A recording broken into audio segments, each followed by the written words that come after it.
Оваа недела би можела да биде клучна за спорот за името и за тоа во кој правец ке се движат преговорите во следниот период. Медијаторот Метју Нимиц денеска доаѓа во Атина, а утре ќе има средби со државниот врв. Во среда пак тој ќе биде во Скопје и ова ќе биде за прв пат главен збор на преговорите да имаат премиерите и министрите за надворешни работи, наместо како досега тоа да го прават преговарачите. Грчкиот премиер Алексис Ципрас се изгледа има проблем како да обезбеди широк консензус во неговата коалиција, откако викендов не доби поддршка ниту од опозицијската Неа Демократија и лидерот Киријакос Мицотакис. Проблеми на Ципрас му задава и партијата Независни Грци, која денеска треба да заземе став околу тоа дали се согласува во новото име на нашата земја да стои терминот Македонија, иако е сосема известно дека ставот ќе биде негативен.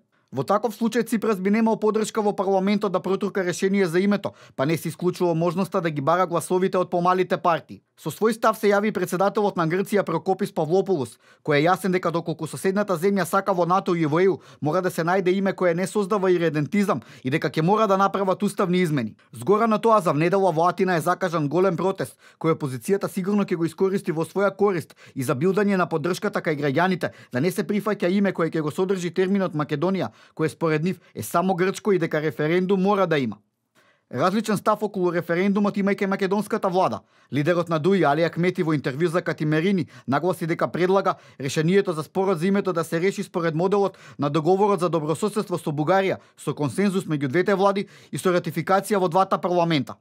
Дека македонскиот државен врв нема изграден став по прашањето за името стана јасно по саботната координација, кога оптимизам имаше само кај премиерот Заев и кај Ахмети, додека пак председателот Иванов и лидерот на ВМРО ДПМНЕ Христијан Мицковски беа далеку повоздржани. Денеска премиерот Заев па нагласи дека стои на ставот дека треба да се одржи референдум за името и дека сите политички чинители ќе покажат мудрост и ќе се изнајде решение кое ќе го сочува достоинството на нашата земја. Ставот на Социјалдемократскиот сојуз е да се изнајде решение заедно со опозицијата и на крајот конечното решение да биде потврдено на референдум.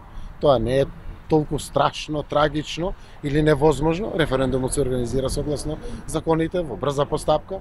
Ако застанеме сите пред се политичарите да ги соопштиме своите ставови, ќе му помогнеме на нашиот народ, а нашиот народ ќе излезе и ќе си го каже својот став. Не се исклучува можноста за време на посетата на медијаторот на Скопје и Атина да биде јавно објавен неговиот пакет предлог, во кој покрај за новото име има решение и за така наречените идентитетски прашања.